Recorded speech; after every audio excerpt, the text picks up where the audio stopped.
펀더멘털에 문제가 있다 해서 문제가 있을 때는 아까 LG생활건강처럼 그게 떨어지는 게 맞지만 그게 아니라 그러면은 그 현재 가격은 고가가 될 수가 없는 거죠. 삼성전자도 마찬가지고 네이버도 마찬가지고. 그러니까 뭐 저 PBR, 뭐 저 PER 이런 거를 사는 게 무조건 정답은 아니네요. 아니죠. 그러니까 뭐 우리가 얘기하는 뭐 낮은 PA, 퍼 뭐 이런 것들이 좋다 나쁘다 이게 많이 하잖아요. 근데 지금은 또 그게 먹히지 않는 세상이잖아요. 아시다시피 그 PR 값을 뭘로 돼 있냐면은 세 가지 요소로 돼 있지 않습니까? 하나는 수익이 있고 그 다음에 또 뭐가 있습니까? 주가하고 주식수가 있단 말이에요. 주식수 웬만해서 안 변해. 근데 문제는 뭐냐면은 주가가 이게 시시각각 변하거든요. 그러면 사람이 투심이 많이 들어가면 주가 분자에 있거든요. 그러니까 주가가 올라가게 되면 뭐가 하면 그 공식인 PER 값이 퍼가 확 올라가는 거죠. 예. 순이익하고 상관없이 과하게 올라갔다. 지금 그래서 카카오가 관심이 너무 많다 보니까 주가 확 올라갔잖아요. 예, 그죠? 네, 그러니까 관심이 툭 떨어지니까 주가 확 빠졌어요. 근데 매출은 그래도 어느 정도 받쳐주고 있어. 그러니까 지금은 PR가 접피 뭐 이런 거는 그 특히 IT 같은 경우는 또 무의미하죠. 왜냐하면 아까 말씀드린 대로 지금 공장 증설해야지. 그럼 순이익이 뭐 상대적으로 많이 있겠습니까? 그렇죠. 다시 재투자해야 되니까. 예. 그러니까 순이익이 낮을 수밖에 없죠. 그럼에도 불구하고 주가가 높아요. 주가가 높다는 건 뭐냐? PR 값이 높다는 얘기하고 똑같거든요. 그래서 지금은 안 맞고 그 대신 이제 전통적인 은행이라든가 뭐 이런 것들 있지 않습니까? 그런 거는 이제 우리가 배운 그걸로 하면은 맞죠. 그러나 IT 같은 경우나 바이오 같은 경우는 아직은 안 맞죠. 이것도 어느 정도 성숙 단계 들어가면 가이드가 나오겠죠. 그럼 저자님께서는 뭐 그 은행주나 뭐 이런 섹터보다는 그 IT나 4차 산업혁명 이런 쪽으로 더 선호하시는. 그렇죠. 그러니까 우리가 이제 그러니까 이제 뭐 은행주 투자하신 분들 아시겠지만 지난 10년 동안 투자하신 분들은 재미가 없으세요. 제자리로 다시 와 있거든. 그래봐야 조금 더 올라간 거고. 근데 이제 삼성이나 네이버 같은 건 이제 또 그다음 미국 IT 같은 경우는 우상향했단 말이죠.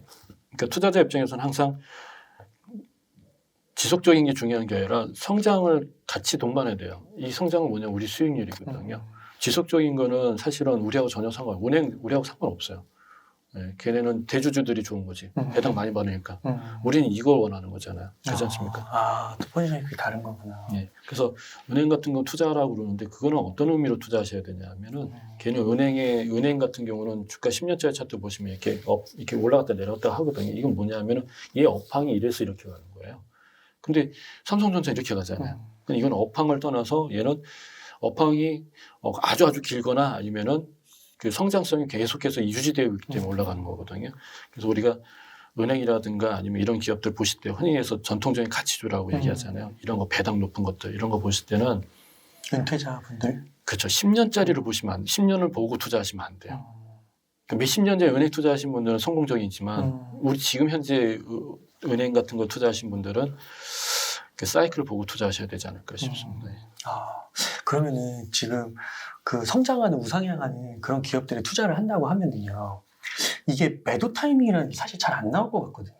없죠. 그러니까 이 사이클이면은 높은 데서 샀다가 그렇죠. 은행 같은 경우는 그게 가능하죠. 가능할 것 일반 같은데. 뭐 다른 업종도 마찬가지고. 예. 그럼 저자님은 그 이제 만약 이런 쪽을 좀 선호하신다고 하면은 잘 안 파시는 건가요? 그러니까 여기 있어요. 그래서 이제 우리가 유행이라는 단어가 있고 트렌드라는 단어가 있잖아요. 근데 메가 트렌드는 메가 트렌드는 이게 지속적이면서 성장이 계속 유지가 된다는 거거든요. 그러니까 이 메가 트렌드에다 투자하셔야지만 사실은 이제 사고 팔고 하는 그러니까 그 저가라는 거 물론 이제 가격 조정이 있기 때문에 싸게 살 수 있는 기회가 있지만 궁극적으로는 우상이 될 수밖에 없는 거예요. 그래서 우리가 과거의 메가 트렌드는 뭐였냐면 자동차였어요. 예. 지금 메가 트렌드 IT잖아요. 그죠? 그러니까 과거의 메가 트렌드 자동차, 철, 조선 이런 것들이 한 몇십 년간 끌고 온 거지 않습니까? 그 전에는 이제 뭐 토목, 금융 이런 것들. 지금의 메가 트렌드는 IT, 바이오로 이렇게 규율되죠. 그 되게 저자님께서는 그 메가 트렌드를 보고 그 우상향하는 그쪽 기업에다 계속 이렇게 모아가시는. 그렇죠. 그렇게 하세요. 그렇죠. 그렇구나. 그러면은 뭐 방송들 이렇게 보면은 뭐 막 리오프닝이 어떻다 하면서 뭐 사이클주가 어떻다 해서 막 이렇게 하는 거는 그런 투자자 관점보다는 뭔가 트레이딩이나 그렇죠. 투자자. 예, 그렇죠. 근데 예를 들어서 은행주 같은 경우 표현한다면 지금 은행주 투자하는 게 맞아요. 금리 올라가니까 그렇지 않습니까? 그러면 이제 경기가 안 좋고 금리 인하 시기에는 어떻게 팔아야 되는 거예요. 그러니까 그렇죠. 그러니까 은행주는 이런 사이클을 가져가요. 음. 근데 이제 뭐 IT 같은 경우는 크게 없죠. 그 금리 인하 시기에 2018년도, 2019년도에 금리 인하기 애플과 미국에 있는 빅테크와 우리는 삼성전자 이런 거 네이버 같은 주가가 우상향했거든요. 그런 기업이 투자를 한다고 생각하면 좀 인내심을 갖고 조금 심플하게 다가갈 수도 있겠네요. 그렇죠. 예. 그래서 이렇게 이런 업황을 따라가시는 분들은 이제 그 아까 그 거시경제 투자를 거시경제 사이클 속에서 거시경제 투자 목적을 하신 분들 계시고 그래서 우리 전문가들이 얘기하실 때 이거 잘 구분해서 들으셔야 돼요. 아 지금 은행주를 하란다, 뭐 에너지로 하다는가 아니면 식품주를 하다 이런 건 뭐냐면은 이게 1년이 됐지, 2년이 됐지, 3년이 됐지 모르지만 그 업황이 왔기 때문에 아 그건 투자돼 중요한 것보다 일정 시점이 되면 매도하셔라. 예, 이런 거고 메가트레에 있는 IT 같은 경우는 이거는 이제 그러니까 사고 파는 관점이라 가급적이면 쭉쭉 가자 이렇게 되는 거죠. 예. 저장님 조금만 더 여쭤보겠습니다. 네네네. 예, 이게 너무 흥미로워가지고요. 경험 있는 투자자들 같은 경우는 대세 상승장에 초입에 들어옵니다. 이런 상황을 이제 경험이 있으니까 이제 들어오게 되는데 우리가 일반적인 개인 투자자님들 같은 경우는 언제 들어오냐면 이 개인 투자자님들은 이런 거죠. 시장 참여가 이렇게 지속적이지 않으시잖아요. 그리고 또 기업에 대해서 내가 잘 모른다고 생각하시니까 사실적인 그러니까 어떤 팩트가 있을 때 들어오시거든요. 그러니까 경제가 좋을 때 들어오시는 거죠. 주가가 그러니까 코로나 같은 경우는 이제 코로나는 이제는 그럴 수 있지만 주가는 회복되고 앞으로 갈 거래. 그때 들어오시거든요. 그러니까 항상 막차를 타시는 거죠. 예, 막차를. 네. 예를 들어서 대세 상승장에서도 언제 들어오시냐면 초입에 들어오시지 않으시고 경기가 한창 성장하고 있을 때, 그러니까 성장과 고점 사이에 있을 때 그때는 분명히 주가는 어느 정도 와 있단 말이죠. 그러니까 3분의 1을 지나서 3분의 1이 남아 있는 거죠. 그러니까 개인 투자자님들은 어떠한 확인이 됐을 때 들어오는 게 이제 문제인 거죠. 그러다 보니까 항상 꼭지에 들어오셨다가 이게 아닌가 보다. 또 10년 쉬었다가 또 10년 후에 또 다시 들어오는데 또 그게 꼭지가 돼서 들어오시는 거죠. 항상 좋은 때만 들어오세요. 그러니까 주가가 아주 좋을 때만 들어오신다는 거죠. 예, 그러니까 쉽지가 않은 거죠. 그러면요, 예를 들어 개별 종목으로 다가가지 않고 예를 들어 미국 주식 같은 걸 지수로 이렇게 투자를 하시는 분들이 있는 거예요. 그런 분들도 이제 좀 꼭지에서 들어오실 수도 있잖아요. 있죠. 그럼 최근에 작년 같은 경우 그래도 미국이 난가 보다 해가지고 미국으로 많이 가셨잖아요. 맞아요. 그럼 그렇게 되고 나서도 그런 부분들은 버티면 되죠. 근데 이제 그거를 버틸 수 있는 힘은 뭐냐면 결국 공부를 하셔야 돼요. 예를 들어서 삼성전자를 투자하셔도 손해보신 분이 계시거든요. 네. 그렇지 않습니까? 애플을 투자해도 손해보시고 미국 주식을 하셔도 손해보시는 경우가 있어요. 이거 왜 손해보시냐면은 내가 그 회사에 대해서 정확하게 이해를 못해서 그러는 거예요. 재무제표를 보라는 게 아니라 이 회사가 하고 있는 산업을 이해를 하셔야 되는데 그 산업에서 얘가 선두를 치고 있는 기업이냐 아니면 중간에 있냐 하단에 있냐 그런 것들을 이해하셔야 되는 거거든요. 그러니까 업황을 이해하시게 된다 그러면은 그 기업을 내가 이거는 가져가도 된다 안 된다 이렇게 확신이 드는 거죠. 근데 업황을 이해 못하시고 그 회사의 가격만 보고 그 회사의 잠깐 경기 사이클이 있으니까 매출이 떨어진다 해가지고 불안해서 파시고 이러시면은 손해 볼 수밖에 없는 거죠. 그리고 미국 지수에 투자하신 분들은 미국을 믿으셔야 돼요. 미국 지수라는 건 미국 경제 덩어리거든요. 미국 경제를 믿으셔야지만 미국의 ETF를 하셔도 성공할 수 있습니다. 근데 미국을 못 믿으시면은 절대 성공 못 합니다. 예. 근데 미국 믿으셔도 되죠. 그러면은 만약 월급쟁이 직장인 분들이 여유 자금으로 매달 이렇게 투자를 한다고 하면은요. 이렇게 지수가 조금 빠질 때마다 사고 그러면 되는 건가요? 매달 이렇게? 그러니까 이제 투자 관점에 있을 때 보면은 가장 올바른 게 이제 매월 이렇게 분할 매수하시는 게 가장 좋죠. 예. 직장인분 같은 경우는 적립식 펀드라는 얘기가 아니라 내가 갖고 있는 매월 월급을 매월 이렇게 주식을 모으시는 거잖아요. 그러니까 그거는 제 생각인데 가격 고민 안 하시고 하시는 게 좋을 것 같아요. 네. 이번 달에 내가 올랐다 그러면은 비싼 가격에 사는 거고, 다음 달에 이제 월급이 나왔는데 그날 마침 주가가 많이 빠졌다 그러면 싸게 사는 거고. 그래서 좀 이거를 몇 년간은 모아간다는 생각으로 가셔야지만 됐고, 그 다음에 일정한 시점이 지나면 이게 규모가 커지잖아요. 그때부터는 뭐 상황을 좀 보시는 게 좋지. 그러나 그 전까지는 모아간다, 주식을 모아간다. 예. 그러니까 중간에 그 막 한 30% 빠질 때 이럴 때가 있으니까 월급을 다 넣지 않고 조금 남겨놓고 현금으로 남겨놓고 좀 일부분만 넣고 이런 것보다는 30%가 물론 뭐 5년에 한 번, 10년에 한 번 이렇게 올 수도 있지만 그냥 이렇게 정액으로 그냥 생각하지 그렇죠. 말고 예. 이렇게 하는 게 예를 들어서 뭐 애플을 하시겠다, 뭐 테슬라 하시겠다 그러면 가격 보지 마시고, 말고 예. 그 투자 관점에 있는 거 이제 여기서 이제 중요한 건 시대차익자하고 투자자하고는 좀 다르거든요. 매매 방법이. 네. 그러니까 투자자 입장에서는 가격을 안 보시는 게 좋겠습니다. 야, 존니 대표님이 생각하네요. 근데 여기서 중요한 게 또 있죠. 뭐냐면 무조건 안 파는 게 중장기 투자의 덕목은 아닙니다. 파셔야 됩니다. 예. 메가 트렌드라고 생각해서 투자를 해놨는데 얘는 그걸 못 따라간다. 파셔야죠. 메가 트렌드가 끝날 때. 예, 아니, 메가 트렌드로 생각해서 내가 뭐 4개가 있는데 얘는 3개는 맞았어. 그 주가가 올라가요. 근데 얘는 그러고 생각했는데 못 따라가는 거죠. 네.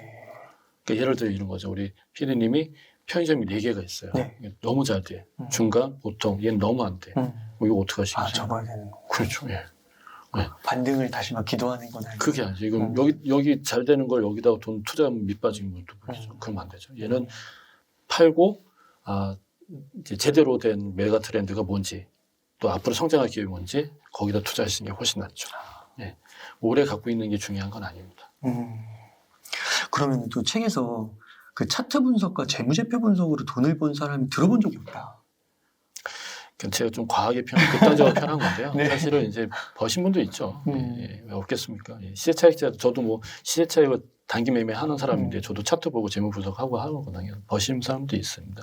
근데 제가 이제 왜 그렇게 이제 표현했냐면 많지가 않다는 거죠. 예. 확률적으로 많지가 않다. 네.